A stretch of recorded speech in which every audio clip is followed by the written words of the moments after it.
Hey guys, good morning. Welcome back to our channel, The Eaton Squad. My name is Addie.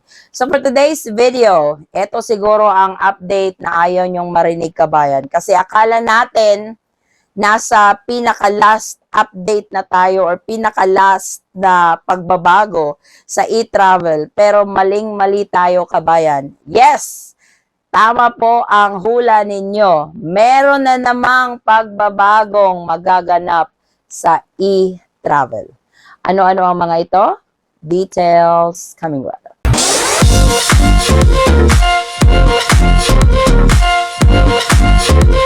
So alam ko, madami na namang magagalit sa bagong update na ito sa e-travel, pero unfortunately, meron talagang malaking pagbabago sa e-travel system. So in-announce ng Bureau of Customs na magiging isa or ang bagong tawag nila nito is Unified e-Travel QR Code. So kung dati, kapag nagre-rehistro ka, yung pinakauna talagang e-travel, kapag nag-rehistro ka, diretso na, mag-generate ka na ng QR code, andyan na ipiprint mo. Yung customs declaration, binibigay pa yon sa eroplano kapag malapit ka ng lumapag sa Pilipinas.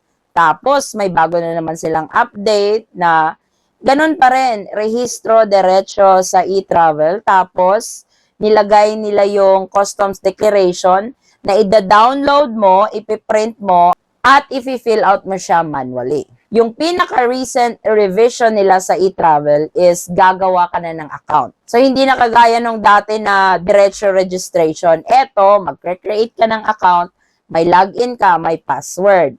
At mayroon ka talagang account sa e-travel bago ka makapag-generate ng QR code or bago ka makapag-rehistro. Ang kagandahan naman doon sa pag-create ng account, pwede mo siyang gawin anytime.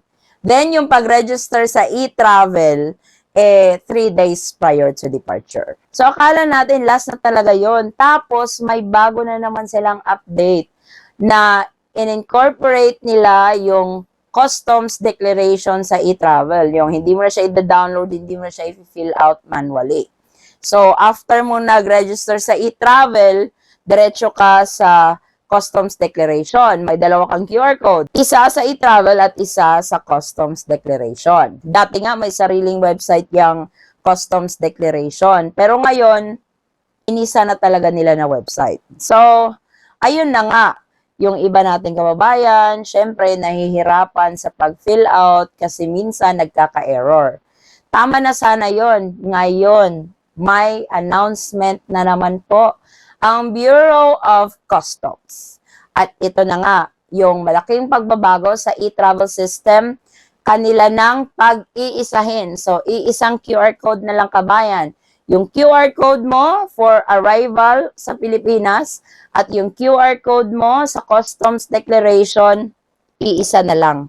So, magre-register ka, una, gagawa ka ng account sa e-travel, then, 3 days prior to your departure, magla-login ka ulit, and then, mag-generate ka ng QR code. Dire-diretso na yan sa customs declaration. Kung noon, wala kang i-declare, pwede ka nang hindi mag-fill out ng customs declaration. But this time, mag-check na siguro sila. Siguro naman narinig nyo yung nangyari doon sa isang kabayan natin during customs process sa Clark International Airport. So, I guess they made it stricter to passengers when it comes to baggage declaration or mas pinadali nila sa mga biyahero kasi iisang QR code na lang yung kailangan mo. Kung dati, hindi sila mag-check ng e-travel QR code kasi pagkatapos nilang mascan yung pasaporte mo, andyan na, makikita na nila na nakapag-register ka sa e-travel. But this time, kasi sabi ng Bureau of Customs, each passenger will receive a QR code for travel clearance.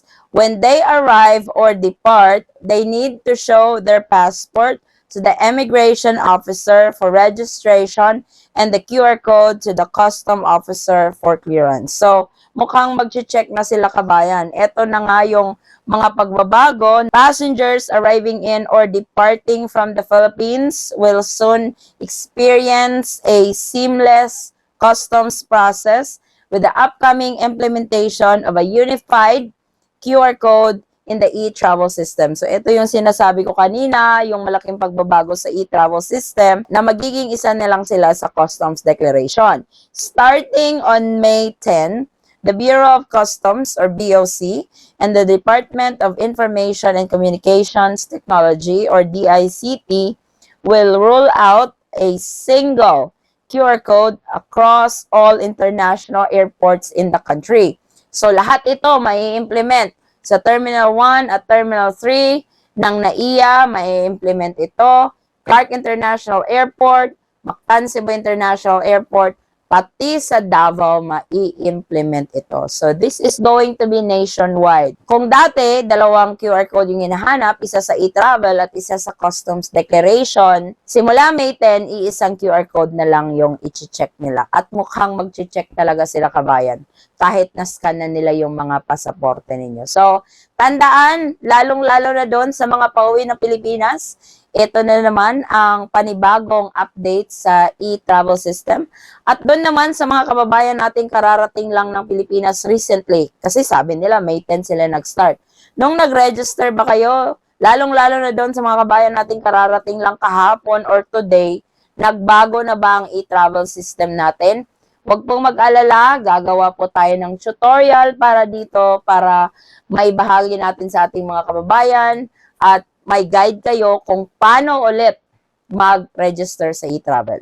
Andun pa rin yung mag-create ng account ha, hindi yun nila. Meron din silang mga pagbabago sa pag-create ng account sa e-travel. Antabayanan nyo po yung video natin, meron na tayong nagawa nun. Inuna ko lang ito kasi importanteng malaman ng ating mga kabayan, lalong-lalo na doon sa mga pauwi na may pagbabago na naman sa e-travel. So, doon sa mga kakauwi lang, may pagbabago na ba? Yun na ba yung ginamit ninyo sa pag-uwi ninyo sa Pilipinas? Kung maaari nyo pong i-share ang information na ito at yung process, maraming salamat po. So ito po ang ating latest travel updates papuntang Pilipinas. Maraming salamat po sa inyong patuloy na pagsubaybay, tiwala at suporta sa aming channel, The Eton Squad. Kung kayo man po ay may mga katanungan, maaari lang pong mag-comment sa video ito or pwede nyo po ako i-direct message sa ating Facebook page, same handle, The Eton Squad. Muli kabayan, ako'y nagpapasalamat at naway ang biyahe ninyo papuntang Pilipinas ay maging smooth, hassle-free at stress-free. Mag-ingat po kayo lagi, stay safe, stay healthy, and God bless everyone.